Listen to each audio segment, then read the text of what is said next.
Let's start with this, the doctor says. I find it's always a good icebreaker to talk about dreams. You wonder if it would be too cliché to make a Freud joke, as you spin your instant coffee slowly within your styrofoam cup. It's bitter, and there are bite marks lining the rim. Yours. You look up and see the doctor's patient eyes staring at your spinning hand. Is this a Freud thing? Damn it. No, just an icebreaker. People tend to like to talk about their dreams, the doctor says, and gives an anticipating smile under his graying mustache. You have had some strange dreams lately. Don't you remember? It's like grabbing a thread. Once you start, the rest will I noticed how many stars there were. Far too many. You could never see so many with the town lights. Too many stars, and at first I thought they were moving until I realized that I was, bobbing slowly on the surface of a lake. The water was warm, and it was peaceful feeling to sway. I noticed that everything was dark around me, so I tried to lift my head, but I couldn't. Sounds a bit like sleep paralysis, the doctor added. Yeah, except I wasn't paralyzed in my bed. I was paralyzed in the dream. That's a form of it, the doctor says, and waits patiently, stealing a sip from his own coffee-stained styrofoam cup. Had you turned in the water? No.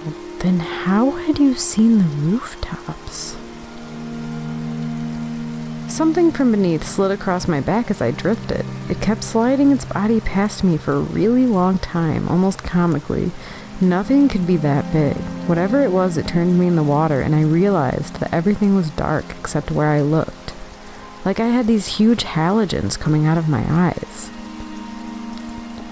So you could move? The doctor asks with a raised eyebrow. No, whatever was down there happened to turn me. Did it scare you? No, it was like it didn't matter what happened to me at that point. You know how in dreams you can just know things? Well, it was like I didn't have any reason to be scared anymore. I had this dream the other night that my hands were ice picks. Isn't that strange? You nod out of politeness. And do you know what they did? He asks. They broke the ice. He finished with an expression as if he had just bit into something sour. You both stare for a long time at the surrounding room. You rest your eyes on the dry wall behind the doctor and try to make out shapes in the water-damaged stain marks. How have you been feeling lately? The doctor asks. You turn this question over in your head and finally land on apprehensive, I think. He stares at you with the same patient look. I've been minding the sandbags to the south with the bee crew. What about that is making you feel apprehensive? The doctor asks. Well, we're having to spread the sand thinner and thinner, and you know the rain hasn't let up, you say. The doctor nods at this solemnly. I am aware, he says. Is this all that has been bothering you? How's your wife? She's fine, always is. You both glance at the flicking tail of his wall clock. Half an hour left in the session.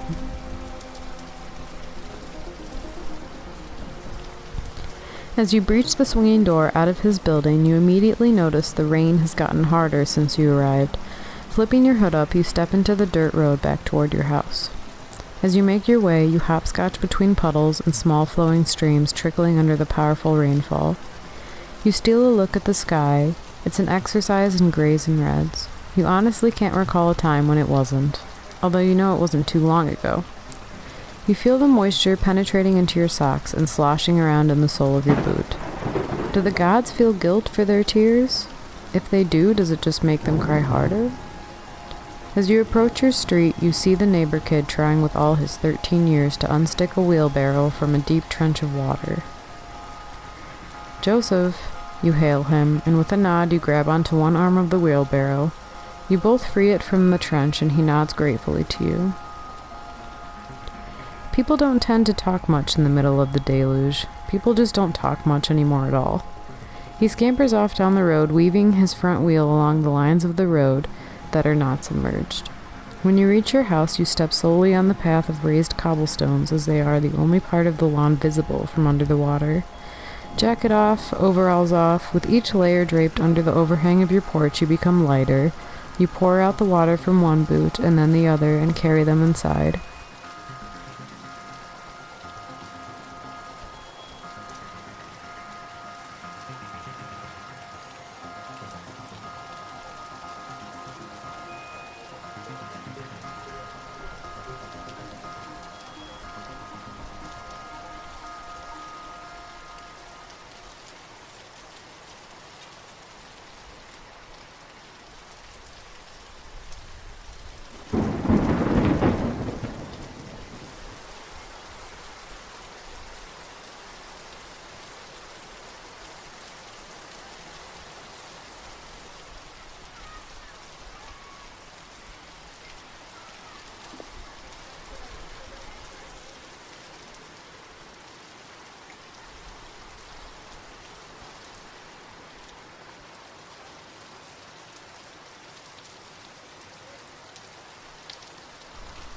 As you reach the fireplace, you are greeted by first an outstretched bowl of soup, and then your wife's soot-covered face. You look to her, amused. Been hard to get the fire going without dry kindling, she smiles. You accept the bowl and hang your boots on the rack by the fire sill. It darkens outside from a gray-red to a purple sunset outside, which you are aware is the only real sunset you're going to get. As the light fades, your house becomes a silhouetted light box dancing with reds and oranges.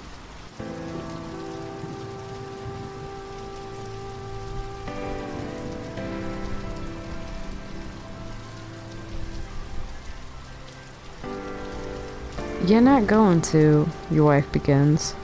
Be with the bee crew again? Yes, I am, you interrupt. You're really tired of the question every night. I just don't see why, she begins to protest. That's the assignment. Besides, we need experience on the southern wall. Not entirely a ton of sand to go around wasting bags, is there? You think about asking her how her day was. You imagine the answers. Talked with the neighbors, swept water from the porch under the leaky board, prepared for... Well, that group was meeting again, she says without you asking. Oh yeah?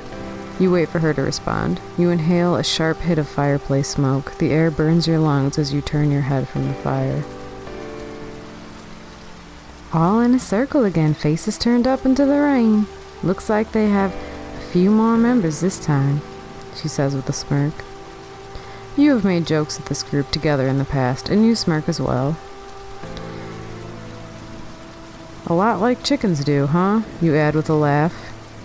Did, you add, like chickens used to do. You stumble on your words, wondering when was the last time you actually saw a chicken alive.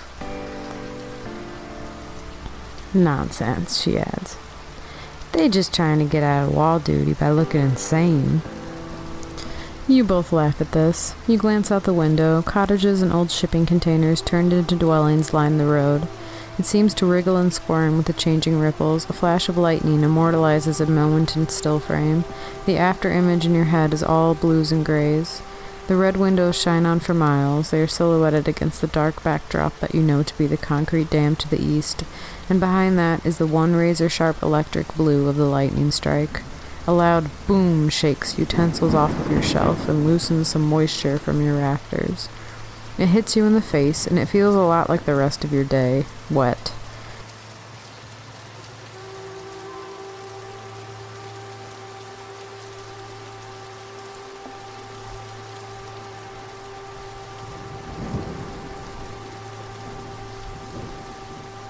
As your vision returns, you look back out into the street, each house with bright reds and oranges burning from their windows. Does yours look the same? It must. Are we trying to burn the rain away along with the dampness in our clothes? Or is it more like a subconscious offering to long-forgotten deities? A semblance of older rituals we have forgotten that your fingers still remember. Do you remember? You notice movement by the fire as your wife draws closer to you, hovers for a moment as if to suggest there is an unanswered question on her lips, until she drips past you and into the bedroom, leaving the door open for warmth. You stay for a while near the window. You'd better get some rest. You'll need it.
You lift your pointed spade and feel the weight of the water soaked into the sand. It is heavier than it should be. You know that the others must be aware of this too. You dump its contents into a bag held open by another member of the bee crew. You sigh with the relief of the shed weight and look into your coworker's eyes with a smirk. Getting old? He chuckles at you. Must be, you reply, but you know that the sand is heavier. You know that he knows. You drive your spade deeper into the sand pit's bottom and raise your spade dutifully. You take from the earth, you always have. Only now you take from the earth literally and you give to the wall. The water takes everything. It's going to take more. We are quoted at 175 bags today, your coworker sighs, broad shoulders dropping. That's at least double yesterday's, you protest, but you know there is a good reason for this. How much of the southern wall has been washed away already? Just even today. You could guess. It's been taken away bag by bag with the tide. You empty the contents of your shovel into the bag once more, and seeing that it was been filled, raise yourself from the trench, hands giving way to its eroding rim. It's your turn to carry the bags. You know this and hoist your yoke. You wonder if it would be too cliché to make a Bible reference as you do. My burden is wet, my yoke is wet, everything is wet, you say to the few men and women shoveling near you. They sigh at a joke that's been made hundreds, thousands of times since the shoveling started. As you take your first step toward the south wall, you gasp at the weight of the bags tied to your bending shoulder staff. The wood feels as though it may give way, but you continue on. You hear a peep from a pit near you. Wait up! Joseph pokes his head out from a hole. You pause and study how expertly he twines the top of his own single bag and swings it onto his shoulder. Careful, kid, you warn as you turn around to begin your journey. As you begin to walk between pits, you hear a heart-stopping rip. All noises stop. The once conversation-flooded quarry is the rain now. Couldn't you hear it all along? Don't you always? Thud. Your shoulders flood with ice, and you slowly turn, rage building. You see Joseph's horror-stricken face looking down at a torn and spilled bag of sand. He looks up into a close-by worker's face, and they stare blankly at him. No, the bag must have... he begins, but is quickly silenced by the staring eyes. He looks to you as he raises his hands bent at the elbows. He's staring at them as if they were not part of his body, as if they had been a long-held friend who enacted a deep betrayal, as if they had just dropped a sandbag. He begins to walk toward the exit, then runs. Shouts erupt within the quarry. You breach the top of the stairs, a winding switchback leading out of the quarry. You try not to think about how much longer the eroding steps will resemble what you and many others had painstakingly carved from the earth. Do you remember? You do. You imagine your ankle buckling under the weight of your load with one misstep. This thought sends a shiver down your legs. Only once you have lost function in a limb do you appreciate its function. Is that why we enjoy the sound of violent storms outside while we're safe behind studded walls? 1,000 small families clinging to each other near their fireplaces, clinging tighter, not in spite of the storm, but because of it?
You head south, wondering how much longer your socks will stay dry. You used that last bags a week ago. Do you remember when your wife gave them to you? You should remember now.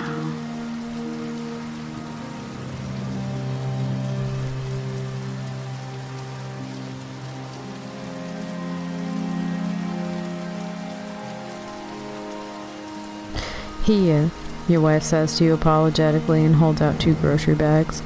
You accept curiously. These are the last 2. Jonah gave them to me after his meeting today. Funny he doesn't use them. The bags, you ask, as you slip them over your socks. Yes, he says he prefers to feel the water, she replies, as you slip your boots over the bags and feel the plastic contour to your feet. Nobody's boots hold the water anymore, you think. You wonder why he was even offering these to your wife. Do you remember wondering that? Before you can speak, your wife continues. He's not all bad, Jonah. He's just a little eccentric. I would be too if I stood face up into the rain daily. You add, your wife looks at you as if you just misheard the lyrics of a song she was showing you.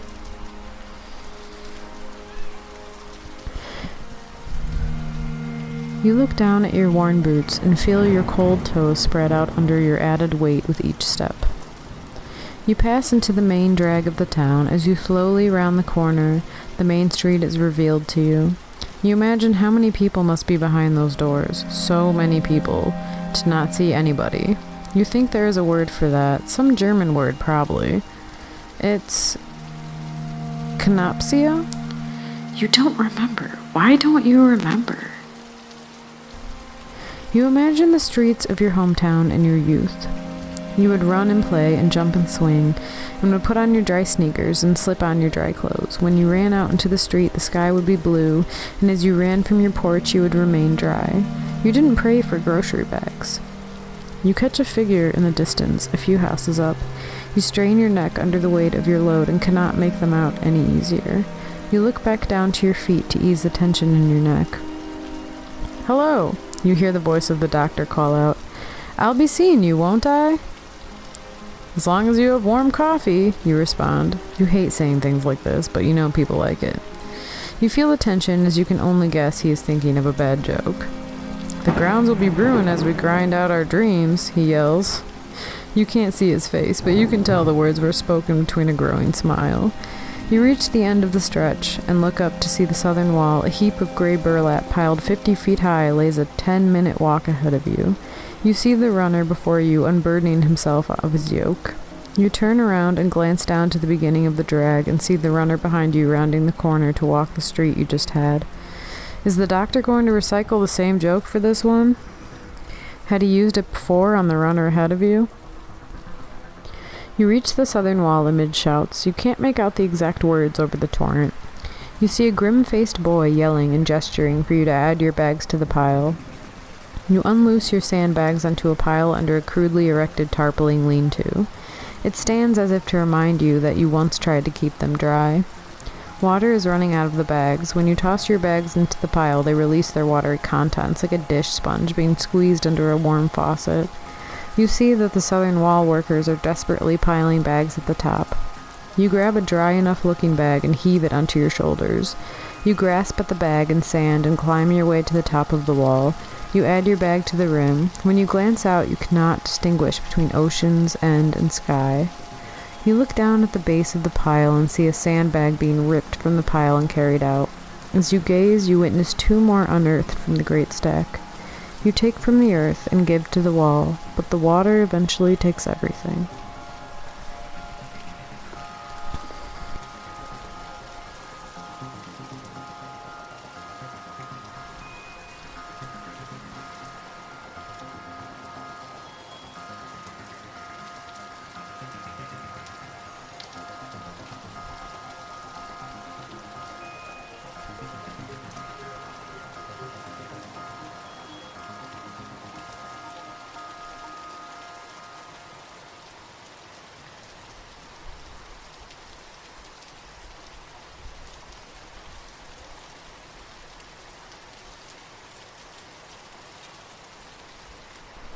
You swallow down the last ground-filled sip of instant coffee and study the sediment left in your styrofoam cup. Enjoy it. You look up and see the doctor looking at you with a suspicious look of regret. Might be the last coffee we have for a while. You were aware that the town was running out of supplies, but you didn't think this would happen so soon. You think it must be because of the increased wall duties hauling into the night. Probably the increased wall duties, you mention, regretting sipping down your coffee so fast. They've been working us into the night. He nods sorrowfully and sips from his cup. As he does, he closes his eyes as if to savor it. When he opens them again, they are focused on you. Dreams, he says, and beckons with his hand, palm upturned in an outward sweeping movement. You remember, don't you? You don't remember. You sit there and the noise of the drips from the rafters fill the space. A key. A key, yes, but where? In an uncommon place. Under the... I was in my house and it was silent, you begin. Sounds peaceful, he encourages. No, I was in my house in the night and it was silent. There wasn't any rain, you say. The doctor looks uncomfortable with this. You continue. There were candles lit on every surface, filling every inch of every tabletop. The air was thick with wax, and I could feel it coating my throat. I looked out of my window and saw darkness. At first I didn't notice, but none of the houses had firelight in their windows but mine. I noticed a group in the center out in the road covered in electric fuel lights. Palms and faces turned up. Jonah was amongst them, and he turned to my house and waved me over. I couldn't tell if he could see me, but he must have. When I turned to my side, I saw my wife putting on her boots as if to go. When I followed her out of the door, they were gone. I stepped out into the road and felt a dry wind blow over me. The sky was red and yellow, and I could see titanic black clouds surrounding the town on all sides. I knelt near where the group had been and found a key depressed into the mud, an old padlock key. As I stood again, the rain started, only harder than it has yet. As I turned to head back into my house, I heard a great groaning, as if a great orchestra was playing discordantly. I looked to the great dam and saw the crack growing. It was reaching to the top of the wall. That was all? The doctor asks, looking concerned. Yeah, you say. You don't put much stock in dreams, do you? You read one time that they are nothing more than static collected throughout your day, unfinished thoughts, nonsense, your mind's way of wrapping up loose ends. What do you think it means? You ask, as if offering. Nothing, he says, and if it did, I wouldn't know. I was just a paramedic before all of this. You feel surprised. Paramedics don't carry the name doctor, you say. Nobody else could work a stitched needle, he shrugs. I don't know why people started calling me doctor, but I figure it adds to my credibility a bit. He looks down as if to shed himself of a weight. Have you been working overnights? He asks. Yeah, 16 hours to keep the southern wall up. Have you been taking time for leisure at all? Yeah, me and my wife have been taking strolls through the rec yard to clear our minds, and before you can finish, the lights flicker. You both look up. They grow dim and shut off. Have you added to your generator in a while? You really have been working more than you should, haven't you? We knew we would run out of gas any day now. We had to cut rations yesterday, he says as he pulls out a flashlight. I asked my wife about the gasoline earlier today, and she said we would have enough for what we needed. You say confused. Had you misunderstood her? You're tired, man, the doctor says, using uncharacteristically relaxed language. He has a point. Do you want something to keep you awake longer for your shifts? No, you reply, knowing that almost the entire crew has been taking old stimulants around the clock.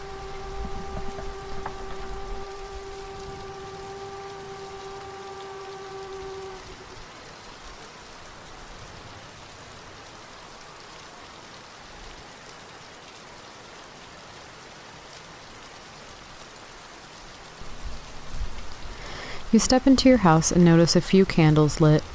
Your wife is perched on the kitchen table. Sitting like that makes her look playful and young. She's holding a package wrapped in brown paper. For you, she motions it forward. You accept it and begin to unreel its edges. A mason jar sits beneath the layers and folds. It's filled with coffee grounds. I hid this away for you, she says and smiles in a way you haven't seen in a long time. It looks like hope. You think hope might be similar to chalk drawing on pavement. Did they ever last through the rain? Did anything? You move to remove your boots and notice a puddle by hers. Been out, you ask? No, she says. Maybe the water was from your coat on the hanger above. It's not. As she sets a kettle for you and busies herself making some now rare coffee, you sit back by the fire mentally preparing yourself for the upcoming shift. You drift off to sleep. You're on a walk through the junkyard with your wife. You pass by the broken down cars and head up a hill. You look over to her and she is looking straight up into the rain, gazing into the sky. You don't mention it. Sometimes we don't talk about things like this in dreams. You come to a section of the junkyard containing old construction equipment. As you walk, you look into the masses of tangled equipment.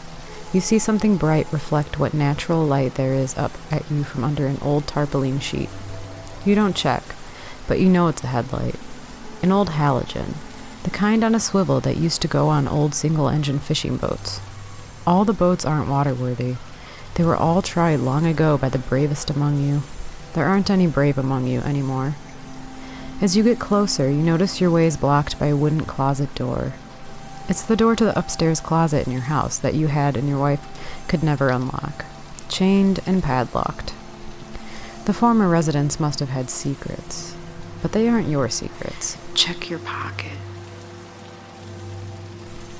You step closer to it and notice you are slipping your hand into your pocket. You expect to find nothing, but you find a key.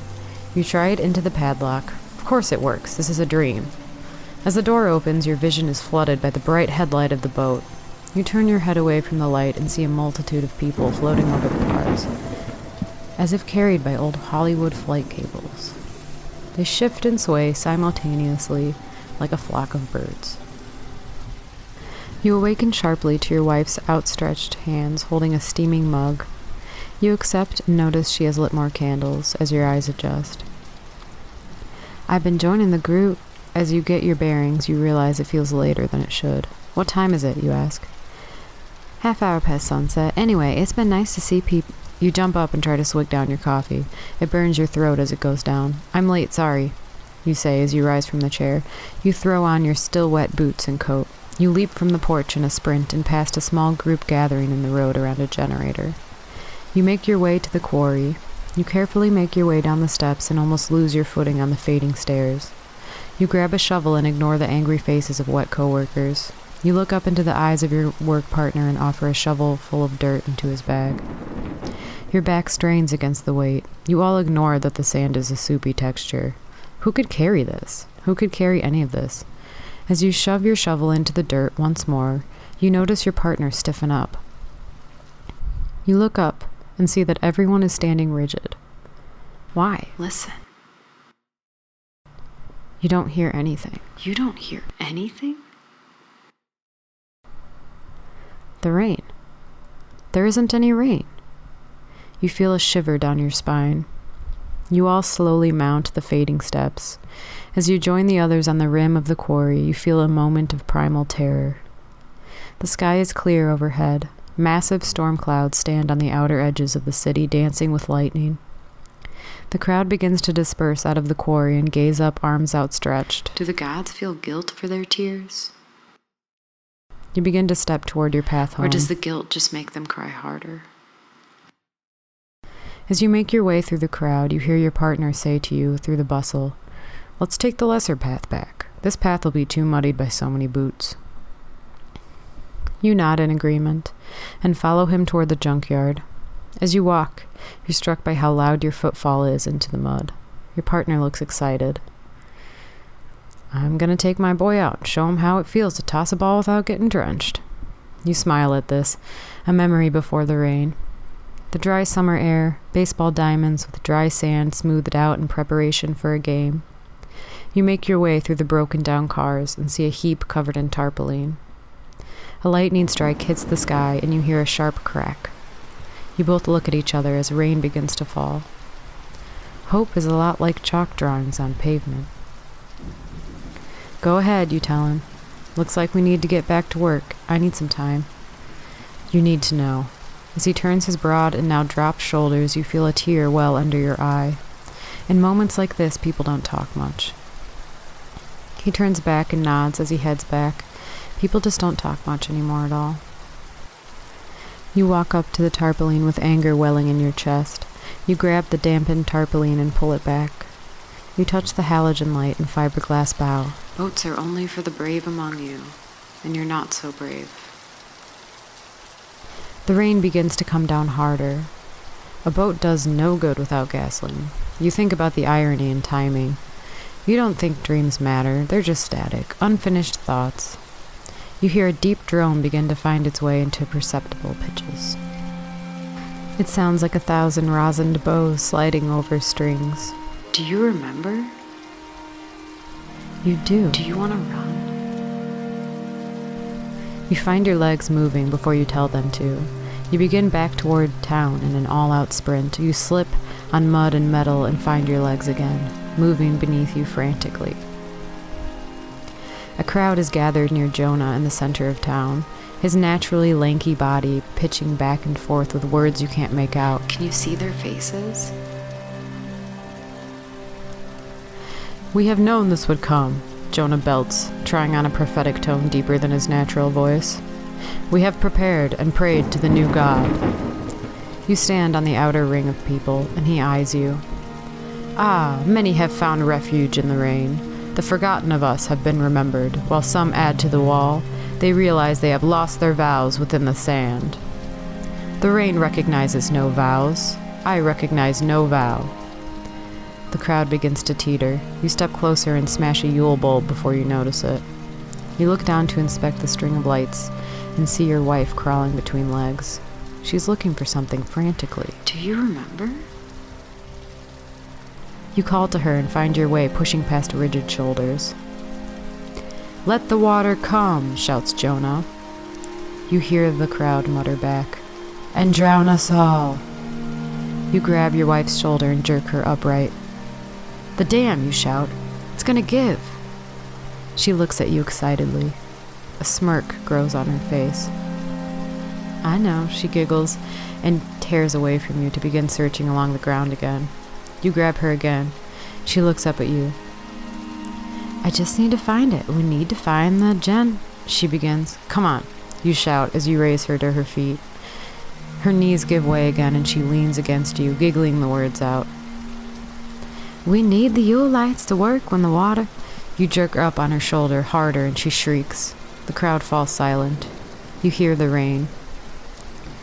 Some among us, Jonah begins, looking straight at you, cannot accept the deluge for what it is. He outstretches a finger toward you.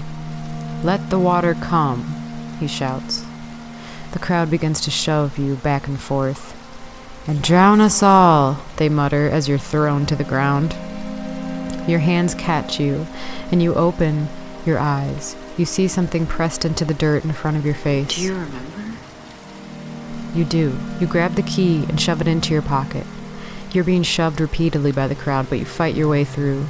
You leap into your house and slam the door shut behind you. You inhale a sharp hit of smoke as you come upon hundreds of lit candles.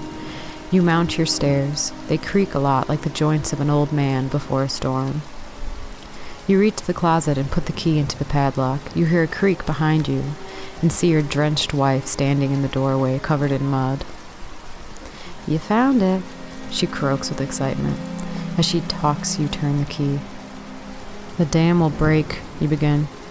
And drown us all, she finishes, looking at you lovingly. I found a boat, you say as you swing the door open. She looks at you with a look of distant confusion.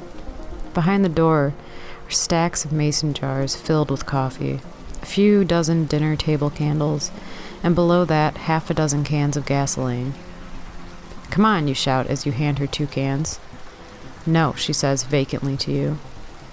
Jonah says the water will cleanse us of the struggle. We can be cleaned and join the deluge. I've been trying to tell you. You feel a tickle like a daddy long legs crawling up your spine as you look into her eyes. Look out the window, she says. Those of us who aren't brave enough to accept the water can be helped. You walk over to the window, creaking with every waterlogged step. She waves her arm in an eastern direction. You see vague outlines of newly erected posts in the street. You can see squirming shapes at the tops of them, covered in what looks like burlap. I see, you say. Then here, take these. I'll help you carry the others. She groans with glee and begins to carry the gasoline cans down the stairs. You follow. Remember. You do. You feel your hand tilt back and allow gas to drip from one of your cans down the stairs and into the kitchen. As your wife exits the door, you pause. The room is covered in the yellow glow of candlelight. The water takes everything, doesn't it? You turn around on foot and feel your legs carry you toward the back door. Before you exit, you throw your now empty can into the house and overturn a table. As you exit the back door, you see flames gushing up the stairs. You run. You don't need to remember how to run. Your species learned this trick first. Not fast, but for a long time. So run. As you cross the road, you see the crowd reeling from the now blazing house.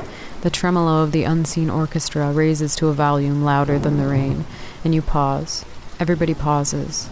The wall gives. You see the water overtaking building after building toward you. You don't need to remember how to run. Run! You leap over overturned wheelbarrows and dodge through crowds as people gather to witness the water. You pass a shape in the mud and see it squirming. A face turns up toward you. It's Joseph's. He looks younger with his expression of terror. My ankle, he cries. You look at his foot bent in an unnatural direction. You grab him and hoist him onto your shoulders. As you approach the junkyard, you hear him squeak. Your yoke is wet. Your burden is also wet. You lay him in the boat and round to the engine. Unscrew the gas cap. You pour the gasoline into the thirsty gas tank, spilling over the edges. Water gathers around your feet. You prime the engine. You pull back on the ripcord. The engine doesn't give. The water is around your knees. You curse the sky and rip back on the cord repeatedly. Hope is a lot like chalk drawings on pavement. You look up at Joseph and mouth the word, sorry. The water has begun to lift the boat off the ground, and you pull yourself up. The boat rises higher and higher with the water level. You notice a hole halfway up giving way to water. You tear off a section of your shirt and try to plug the hole. It gives way and more fiberglass breaks with it. You look to Joseph and he mouths a word to you. No. You inch closer to the edge. As you look out, you see hundreds of bodies floating in the tide, illuminated by the bright halogen of the boats. You slide over the edge. You hit the water and find the surface again. You can hear Joseph shouting at you. Does it keep water? You shout at Joseph. He disappears from the edge for a moment, and when he returns, nods his head up and down. Try the cord, you shout between salty mouthfuls of water. You feel your limbs getting fatigued. You feel yourself begin to slip under the surface. You hear the thrum of an engine starting. The water takes everything. Do you remember?